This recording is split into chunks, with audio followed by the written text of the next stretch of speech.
नमस्कार, मैं अमान। Career talk में आप सभी का स्वागत है।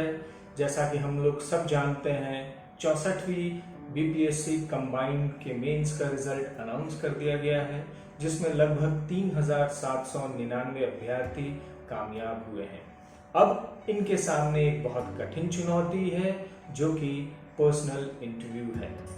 इसी विषय पे आज हमारे साथ बात करने के लिए हमारे मौजूद हैं श्री एस.के. उपाध्याय जी, जो दी अचीवर आईएएस एकेडमी के डायरेक्टर हैं। अचीवर आईएएस एकेडमी पिछले 5 सालों से यूपीएससी और बीपीएससी की तैयारी करवा रहा है, जिसके रिजल्ट काफी अच्छे रहे हैं और कई सफल अभ्यर्थी आज सिविल सर्विसेज में राष्ट्रीय लेवल पे और राज्य लेवल पे कार्यरत है।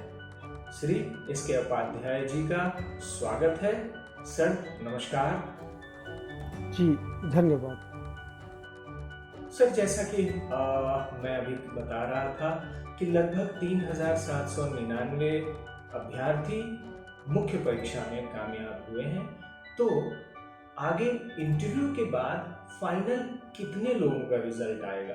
क्योंकि हम लोगों ने देखा था प्रारंभिक परीक्षा में लगभग 3 लाख अभ्यर्थियों ने उस एग्जाम को दिया था और धीरे धीरे वो कम होते होते इस नंबर पे आ गया। तो फाइनल रिजल्ट कितने लोगों का आएगा? जी, इस परीक्षा में अंतिम रूप से विभिन्न सेवाओं के लिए 1465 अभ्यर्थियों का चयन किया जाएगा और इसके लिए 3799 विद्यार्थियों को साक्षात्कार के लिए आमंत्रित किया गया है। जी, जैसा कि हम सब जानते हैं, प्रारंभिक और मुख्य के बाद ये जो सबसे कठिन जो चुनौती है वो इंटरव्यू की है। तो इसके बारे में आप कुछ सलाह दें अभ्यर्थियों को कि वो इस चुनौती को पार पाने के लिए किस तरह की तैयारी जी करें? बिल्कुल। विद्यार्थियों के लिए साक्षात्कार एक कठिन चुनौती के रूप में है, वहीं पर यह एक स्वर्णिम अवसर भी प्रदान करता है। इसमें सफल होने का मतलब किसी एक सेवा में निश्चित रूप से चयन का हो जाना, जबकि इसमें असफल होने का मतलब है कि फिर से अनिश्चितता और विभिन्न प्रकार की चुनौतियों के दलदल में फिर से फंस जाना। तो निश्चित रूप से साक्षात्कार में सफलता काफ़ी महत्वपूर्ण होती है। इंटरव्यू में सफल होने के लिए अभ्यर्थियों को इसकी प्रकृति को समझना होगा। जहां पहले की जो 2 परीक्षाएं होती हैं, जो प्रारंभिक और मुख्य परीक्षा का लिखित भाग होता है, उसमें जो अभ्यर्थी हैं उनके ज्ञान का सैद्धांतिक परीक्षण होता है, उसकी प्रकृति अलग होती है। जबकि साक्षात्कार में उनके ज्ञान के व्यवहारिक पक्ष का परीक्षण होता है और ये जो परीक्षण है आपके व्यक्तित्व का परीक्षण बन जाता है। अब इसके लिए हमको व्यक्तित्व को भी थोड़ा समझना होगा। व्यक्तित्व को 2 भागों में बांटा जा सकता है, एक बाहरी व्यक्तित्व और दूसरा आंतरिक व्यक्तित्व। बाहरी व्यक्तित्व को विद्वानों द्वारा देखकर और आकलन करके उसका परीक्षण किया जाता है, जबकि व्यक्तित्व के आंतरिक भाग का परीक्षण उस अभ्यर्थी से वार्तालाप के माध्यम से किया जाता है। तो हमें अपने व्यक्तित्व के बाहरी भाग पर भी ध्यान देना होगा। बाहरी भाग में जैसे कि जो प्राकृतिक रूप से हमको मिल गया है वो तो ठीक है, लेकिन हम उसको अपने वेशभूषा, अपने पहनावा ओढ़ावा रख रखाव से कैसे हम उसको मेंटेन किए हुए हैं, इस पर भी हमको ध्यान देना होगा। ये एक इम्प्रेशन जो है सामने वाले पर डालता है, ये हमारे व्यक्तित्व के बारे में कुछ बताता है। जबकि आंतरिक भाग में भी दो भाग हो जाते हैं। एक भाग तो वो होते हैं जो कि हमारी ओरिएंटेशंस, हमारे अप्रोचेस, हमारा स्वभाव जो है आसपास के बारे में और अन्य सामान्य जो बातें होती हैं उनके बारे में, हमारी प्रवृत्ति और हमारा रुझान, हमारा सोच, हमारा जो थिंकिंग है वो कैसा है। और दूसरे भाग में जो हमने अब तक ज्ञान ग्रहण किया है उसके आधार पर बातचीत करके साक्षात्कार में अभ्यर्थी के व्यक्तित्व का परीक्षण किया जाता है।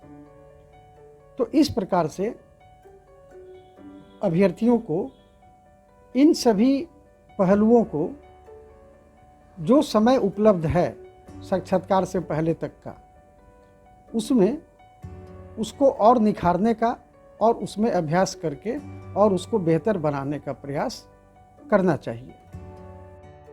बिल्कुल सही सर, कि ये सिर्फ सैद्धांतिक नहीं बल्कि व्यक्तित्व की परीक्षा है और यहाँ बहुत बारीकी से हर अभ्यर्थी का आकलन किया जाता है। तो मैं अब अगले सवाल पे जाता हूँ और आपसे ये समझना चाहता हूँ कि जो अभ्यर्थी हैं जो इंटरव्यू में जाते हैं, ये साक्षात्कार अमूमन कितने समय चलता है और इसमें किस तरह के सवाल पूछे जाते हैं? जी, इंटरव्यू का कोई खास अवधि उसकी तय नहीं होती है।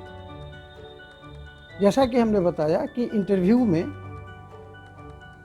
व्यक्तित्व का बाहरी परीक्षण देखकर और व्यक्तित्व के आंतरिक परीक्षण जो बातचीत है उसके माध्यम से किया जाता है।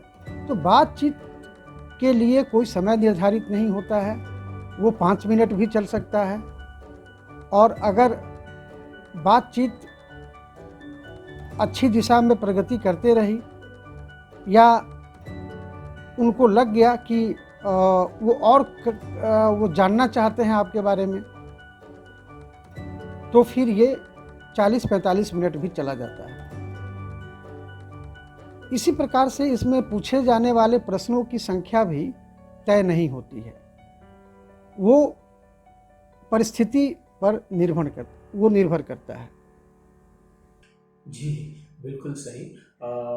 साक्षात्कार 5 मिनट से 50 मिनट भी चल सकता है और इसका कोई समय सीमा नहीं होता है। बिल्कुल आप सही कहा। और हमने भी कई बार इस चीज़ को देखा है कि कुछ अभ्यर्थियों के इंटरव्यू लगभग 1-1 घंटा भी चलता है। तो अभ्यर्थियों को इसी तरीके से तैयारी करनी चाहिए और मानसिक रूप से बिल्कुल तैयार होना चाहिए कि उनका इंटरव्यू काफ़ी लंबा भी चल सकता है। अब हम अगले सवाल की तरफ बढ़ते हैं जो कि बहुत बेसिक सवाल है, लेकिन अक्सर अभ्यर्थी इस सवाल को हमसे पूछते हैं और वो है कि इंटरव्यू में वो क्या पहन के जाए, उनका परिधान कैसा होना चाहिए, उनका हाव भाव या हम कहते हैं कि आचरण इंटरव्यू के दौरान कैसा होना चाहिए। तो कृपया इसके बारे में कुछ और हमें बताएं। इसमें जो परिधान होते हैं, जैसा कि हमने आपके दूसरे प्रश्न के उत्तर में बताया कि व्यक्तित्व का बाहरी भाग है, उसको हमको अपने रख रखाव से संवारना पड़ता है और वो चीज़ सामने वाले को प्रभावित कर सकती है। तो परिधान उसमें सबसे महत्वपूर्ण चीज़ है। परिधान में आपका ऐसा होना चाहिए जो एक सभ्य समाज के लिए उस अवसर के लिए उपयुक्त हो और निश्चित रूप से वो आपके द्वारा जो पद ग्रहण किए जाने वाला हो उसके अनुरूप हो, उसकी गरिमा के अनुरूप हो। साधारण रूप से इसमें अभ्यर्थियों को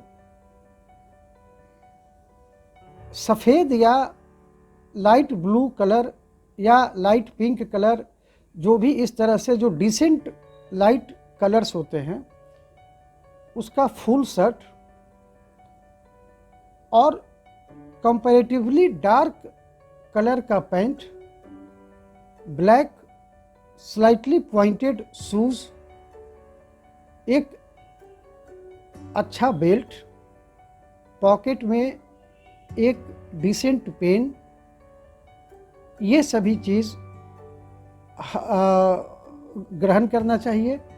ये सभी पोशाक धारण करना चाहिए। आप टाई लगा कर भी जा सकते हैं,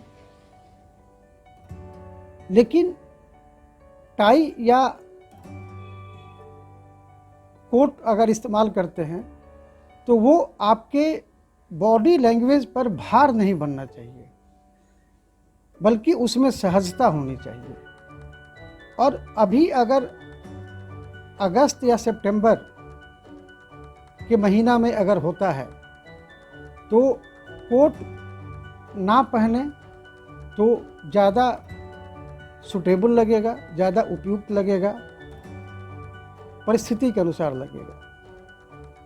टाई आप पहन सकते हैं, लेकिन आप उसमें अभ्यस्त हो जाए, यानी कि थोड़ा पहले से पहनकर उसका प्रैक्टिस कर लें। बिल्कुल सही। जैसा कि श्री उपाध्याय जी ने बताया कि आप हल्के कलर के शर्ट्स और डार्क कलर के पैंट्स पहने, फॉर्मल कपड़े पहने, और जिसे हम कहते हैं कि एक व्यवहारिक, आप अगर एक ऑफिशियल काम के लिए जाते हैं या एक प्रोफेशनल माहौल में जिस तरह के कपड़े पहनते हैं उस तरह के कपड़े पहने। और भी कई जानकारियाँ हमें श्री उपाध्याय जी ने दिया। आपका बहुत बहुत धन्यवाद। श्री उपाध्याय निदेशक हैं दी अचीवर्स IAS एकेडमी के, जो पटना के पाटलिपुत्र कॉलोनी में स्थित है। आपके मन में और भी कोई सवाल हो तो आप इनसे संपर्क कर सकते हैं या meracoaching.com पे अपने सवालों को लिख सकते हैं। हम कोशिश करेंगे कि आपके उन सवालों का जवाब दे पाएँ। यहाँ आने के लिए बहुत बहुत धन्यवाद। आपका समय और आपके सलाह बहुमूल्य जी है। जी, धन्यवाद। इसी तरह के करियर से जुड़े और एजुकेशन से जुड़े अगर और भी सवालों के जवाब चाहते हैं तो आप मेरा कोचिंग के ब्लॉग साइट्स पे या फोरम पे आकर के अपने सवालों को लिख सकते हैं या दूसरों के पूछे गए सवाल और जवाब से अपने जवाब ढूंढ सकते हैं। तो meracoaching.com के इस YouTube चैनल को लाइक, शेयर और सब्सक्राइब करना ना भूलें। आज के लिए इतना ही, मुझे दे इजाज़त। Thank you very much. Have a very good time.